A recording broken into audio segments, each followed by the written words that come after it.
अखिल विश्वाला शांतीचा संदेश देणारे तथागत गौतम बुद्ध आज वैशाख पौर्णिमेच्या निमित्तानं एक थोडक्यात मनोगत व्यक्त करण्याचा प्रयत्न करतो।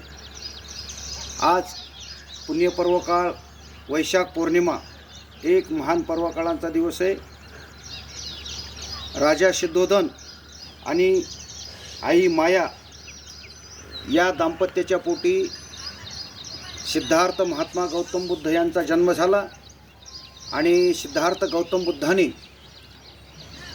जन्मल्यानंतर या ठिकाणी शुद्ध बीजापोटी फळे रसाळ घुमटी या उक्तीप्रमाणे जगद्गुरू तुकाराम महाराजाच्या म्हणण्याप्रमाणे त्यांचे आईवडील अगोदर अशा प्रकारे धार्मिक अवस्थेमध्ये असल्यामुळे किंवा शास्त्र असं सांगतं की पिता ज्याचा सुचिरभूत माता पतिव्रता निश्चित रामसेवे नित्यरतन त्याचे चित्त ढळीना अशा गौतम बुद्धाचा वैशाख पौर्णिमेच्या दिवशी जन्म झाल्यानंतर 7 दिवसांनंतरच अशा प्रकारे त्यांच्या आई महामाया यांचं या ठिकाणी निधन झालं आणि त्या स्वर्गवासी झाल्या। आणि नंतर या पद्धतीने या ठिकाणी त्यांचं पालनपोषण त्यांच्या मावशीने म्हणा किंवा आई गौतमीनी त्यांचं पालनपोषण केलं। राजा शुद्धोधनानं आपला मुलगा मोठा व्हावा, राजा व्हावा अपेक्षित अशा प्रकारे होतं, पण हळूहळू अशा प्रकारे जगामध्ये काही संस्थांनी महानीय जगामध्ये युद्ध हिंसाचार चालल्यामुळे गौतम बुद्धालाही पाहवलं नाही। शेवटला त्यांनी आपलं ज्ञान प्राप्त करून जगाला शांतीचा संदेश देण्याकरता सत्य, अहिंसा आणि शांती हे गुण आपल्या शरीरामध्ये धारण करून जगाला शांतीचा संदेश देण्याचं काम केलं। आणि ज्यांनी या वयाच्या 7व्या वर्षापूर्वी त्यानंतर हळूहळू काही दिवसानंतर लग्न झाल्यानंतर लग्नातूनही त्यांना एक मुलगा झाला, वैराग्य प्राप्त झालं आणि त्या गौतम बुद्धांनी हे जगामध्ये अशा प्रकारे ज्ञान लोकाला देण्याचं काम केलं।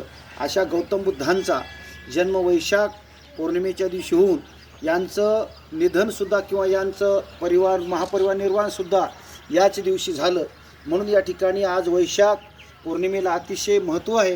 म्हणून अशा वैशाख पौर्णिमेच्या दिवशी या ठिकाणी काही ज्ञानी लोक या ठिकाणी गंगेला स्नान करून या ठिकाणी दान धर्म करून गोरगरिबाला या ठिकाणी मदत करून अशा प्रकारचं चांगल्या पद्धतीचं मार्गदर्शन करण्याचा प्रयत्न करत असतात।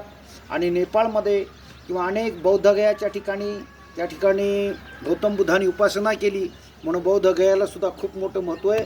अशा रीतीने या ठिकाणी गौतम बुद्धांनी बौद्ध धर्माचा स्वीकार करून आता या गौतम बुद्धाला एक भगवंताचा 9वा अवतार असल्या प्रकारे असं मानलं जातं।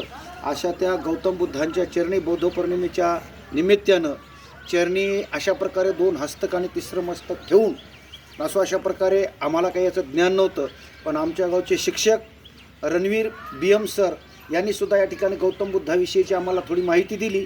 आणि या निमित्ताने या ठिकाणी आपणही आपणाशी जे ठावे ते इतरांशी शिकवावे आणि शहाणे करून सोडावे सकळ लोक या उक्तीप्रमाणे आपल्याला जी माहिती आहे लोकांपर्यंत संदेश देण्याचा प्रयत्न करावा।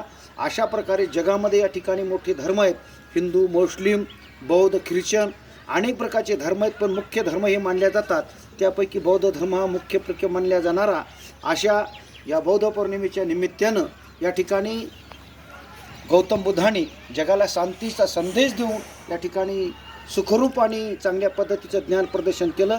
म्हणून या आज वैशाख पौर्णिमेच्या दिवशी आपण सर्वजण या ठिकाणी गौतम बुद्धाच्या चरणी नम्र प्रार्थना करून आपण मोठ्या थाटामाटामध्ये ही बौद्ध पौर्णिमा साजरी करावी, गौतम बुद्धांची या ठिकाणी शिकवण घ्यावी आणि जगाला शांतीचा संदेश द्यावा हीच नम्र प्रार्थना करून सर्व भारतवासियांना, सर्व या ठिकाणी महाराष्ट्रवासियांना किंवा सर्व धर्मवासियांना या ठिकाणी शुभेच्छा देऊन मी माझं मनोगत संपवतो।